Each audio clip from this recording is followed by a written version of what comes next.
Prayagraj zone के farmer ADG Prem Prakash ji मेरे साथ इस वक्त मौजूद हैं और बहुत लंबे समय तक अतीक ऑपरेशन का पार्ट रहे हैं। बहुत शुक्रिया आपका प्रेम प्रकाश जी हमारे साथ जुड़ने के लिए। सर, ये हुआ क्या इलाहाबाद में? इलाहाबाद का अब जो प्रयागराज नाम हो गया है उसके बाद से आप देख रहे होंगे कि काफी कार्रवाइयां हुई हमारे समय में। वहां अतीक के गैंग पर जो कार्रवाई पहले नहीं हो पाई थी, जैसे जिस मामले में इसको उम्र कैद की सजा हुई उसकी पैरवी, और इसके साथ ही 5 केस और लगे थे जिनमें लगातार पैरवी चल रही थी और उनमें सजा होना इनका निश्चित था। जो घटनाक्रम उसके बाद हुआ एडवोकेट उमेश पाल की हत्या का, देखिए उसमें एक सबसे महत्वपूर्ण पहलू जो शायद बहुत ज्यादा हाईलाइट नहीं किया गया है वह है कि एडवोकेट उमेश द्वारा भी जमीनों का काम किया जा रहा था। ओके, वो रियल एस्टेट कारोबारी थे। अतीक का भी काम जो है जमीनों का काम था, कारोबार था। अब ये जो आरोप लगते थे इसमें कई बार जो जितने भी विक्टिम हैं इनके अतीक गैंग के, उनके द्वारा कई बार ये शिकायतें दर्ज कराई गई। कहा गया कि अतीक और उमेश पाल ये मिलकर भी जमीन का काम कर रहे हैं, इस तरह के भी आरोप लगे।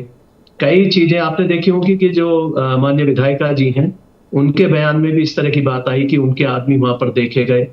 तो इसमें किसी को कोई सच्चाई छुपाने की पता नहीं क्या जरूरत पड़ गई कि इसमें जमीनों की बात कोई नहीं कर रहा।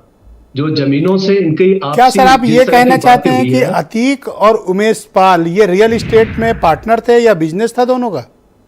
रियल एस्टेट का वहां बहुत बड़ा जो रैकेट चलता है उसमें बहुत सारे लोग जुड़े हुए हैं, जिसमें अतीक के गैंग के लोग थे। ये स्वयं भी जो है जमीन का काम कर रहे थे।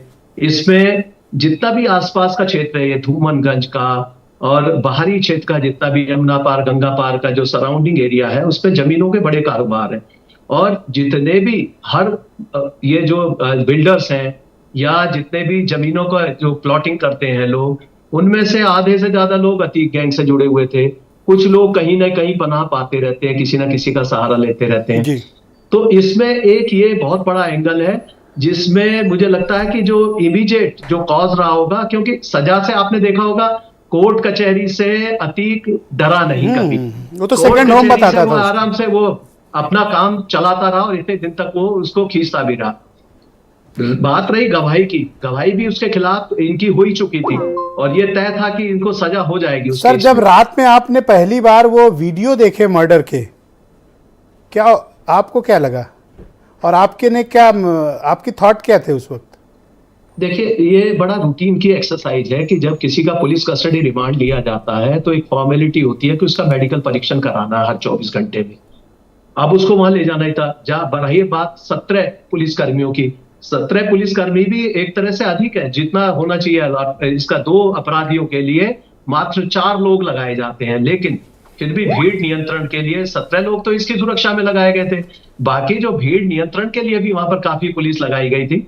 अब जिस तरह का वेश धारण करके वहां पर शूटर्स आए, मीडिया में शामिल होकर शूटर वहां पर आ जाए, अब मीडिया के ऊपर शक करना ये थोड़ा सा पछता नहीं है। कई बार जो मीडिया में सब लोग आपस में एक दूसरे को जानते हैं और ये बात सही है कि पुलिस मीडिया के लोगों को बहुत ज्यादा रोक टोक नहीं कर पाती।